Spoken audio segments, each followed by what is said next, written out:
Yeah. So we're kind of getting into that like topic of how to be a good parent, supporting your kid in a supporting role. So you kind of touched on like the fun thing and a little bit on the positive part. I don't know if you have something else you want to say on that, or do you want me to go What about into the next one? positivity? Yeah, like we've touched on this before. Just kind of how like it's good to be positive. It's not good to be pretend positive. Yeah, So yeah. it's a No, little let's go. Let's go. It's okay. good. I think it's important to do because maybe there's different angles on it today and stuff too. But yeah, it's important to be positive. But like people make a big mistake of what a positive attitude doesn't mean that everything's just great. One of the and I know there's two ways to look at this, but one of the things that I I don't like the quote is everything happens for a reason. Oh, the quote bugs me. Yeah, I don't like no, that no. one. You could say yeah, but everything happens for a reason for you to learn something. Like you could say that, but for me, that's just being positive. Everything happens for a reason. Well, if you went to bed at 2 in the morning and had a shitty game, everything happens for a reason. Well, no, there's a reason everything happens. Is more the way I like to say it, and I don't even want to be like Nietzsche or anything like that Yeah, right yeah. now. I just like playing on words because I think the positive the positive words are just positive words sometimes, and it sounds good. But it's like if you had a good, I didn't play good today, Dad, and if you sit there and you say, "Oh no, you played great," they say that's just being positive, or So I think looking at it as a positive, like when you look at things as a positive, is learning experiences from it. That's the most important thing.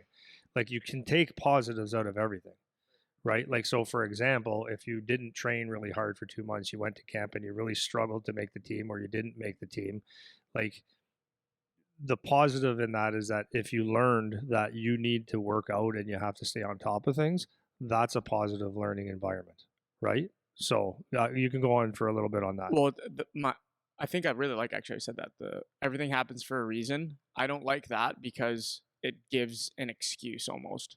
It almost in a certain way it like justifies inaction because if everything happens for a reason, like everything will just happen and whether or not you do anything about it, just things are just going to happen. So it kind of relinquishes the control to a certain degree, which I don't really care for, but that reframe that you did, there are reasons everything happens. It's not exactly the rainbows and sunshine version, but it's that there's like a there's like a the word that you said your Christina said is like we're very pragmatic. And there's that element to looking at things where it's we're not playing pretend, playing pretend is not good. It's we're being realistic and we're taking things that happen and we're being real about what's going on, and that's you can pull positives out, and it's good to focus more on positives because focusing on negatives isn't necessarily helpful, though it's good to identify negatives sometimes. But go ahead.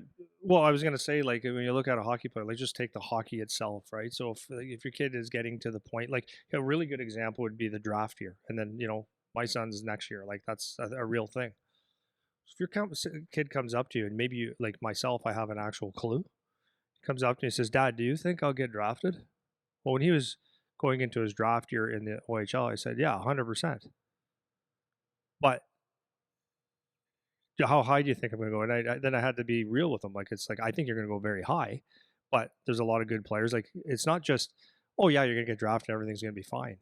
And if your kid's not real good, like, it's now you have to have an honest conversation, and that, like, so being positive isn't always fluffy and nice. Sometimes being positive is, I don't think you're there yet, but there's this and this that you can probably work on to make yourself better. Or Dad, how do you think, how do I stack up? Because those are the questions that kids ask their parents, and if they can't ask their parents, that's pretty bad, right? But if you think, Dad, how do you think I stack up, like, with my age group and stuff like that? It's like being positive would just be saying, "Oh, you're doing really good," but like it's not necessarily positive, because if that's wrong information, you just smacked them over the head with a freaking sledgehammer, Yeah. And right? then there's also things that can sound negative that are actually positive. It's like if you're identifying a weakness, it's like that can hurt your feelings to recognize or to hear for the first time. Like the first time a coach says to you like you're no good at this thing, that is it could sound negative or it could feel like a negative, but it's actually a positive because now you've figured out something to work on. And I think this kind of transitions into from the parenting or it could even be the coaching side where like the tone of things comes into it and how there's kind of a difference between if you're going to be hard on a kid versus you're just being a dick. And I think that's where, as parents or as coaches, the tone of how you deliver a message starts to be really important, because it plays into this positive thing. If you're doing the pretend positive and just always speaking positive words and doing that positive reinforcement all the time, the kids know when it's not actually positive, So it's an ineffective strategy if you're constantly pretending that things are good when they're not good, And it can be equally positive to identify a problem and be honest about the problem. Like, that is still positive. And I think, Well, it's a positive because you're taking a maybe a negative and you're working on something. So you're finding a solution yeah, or working on a solution. but I think aside from the words that you're saying, this is that positive environment that you're talking about now. You're creating a positive environment, even though the words you're saying aren't always 100% positive all the time. Now, that doesn't mean, to the point I'm getting to next, that doesn't mean you have to be a dick in how you deliver the message. There's a way to do it, and this goes for coaches as well. And you kind of have to read your kid or read your players or whoever it is that you're sending the message to. But there's a difference between, delivering something that could be taken as negative and being a dick about it versus this is an honest message that you need to receive as a player. So maybe you could talk about that a little bit, Well, kind of the I difference. want to backtrack one Okay, second go. because I want to stick on the positive thing for one more Sure. second, but I want to shed a different light on it Okay. if I'm allowed to shed a Yeah, light. go. What I would like to say also is that positive. What I'm looking at as we're talking about this is that as a parent, you can make this a positive experience, not just conversation. Positive experience. And I think a lot of people, where it goes south or sideways really quickly, is once a kid starts playing. I'm not talking NHL or anything like that yet, but early on, a lot of the parents will start looking at other people, and there's a comparison, or you have to compete to be on the AAA team, even though that might be out of the kid's wheelhouse, or it might not be. It might or not, might be or might not be. It doesn't matter. But the point is that when you start worrying about everything else, then you can shift the reasons why you're playing, and the experience can be less positive. So what I mean by that is, like, to the extremes, but not really, is a lot of people that I see is once they start playing, they start thinking of this experience of achieving something. Do you know what I mean? Like achieving something, like achieve what? Because if you're in this to play in the NHL or to get your school paid for, it can't be that. Like, it just can't be that. That's number one, not for the parent to decide. It's okay to recognize some talent, but that can't be the thing. Because if that's the thing, then there's not a whole lot to talk about. But what it can be is, it's about making this a positive experience so that you're communicating with your kid, that they're talking to you. It's about seeing problems and solving them. It's about spending time with them. It's about seeing them kind of go through an adversity and being able to help your kid get out of it, because all that stuff adds up into life.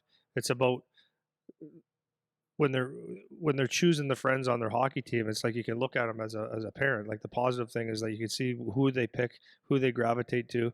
Do they follow? Do they lead? Do they just go? Are they vanilla? Do they have energy?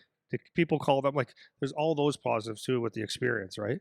And that's, I think a lot of people kind of miss out on a little bit, is the actual experience can be very, very positive.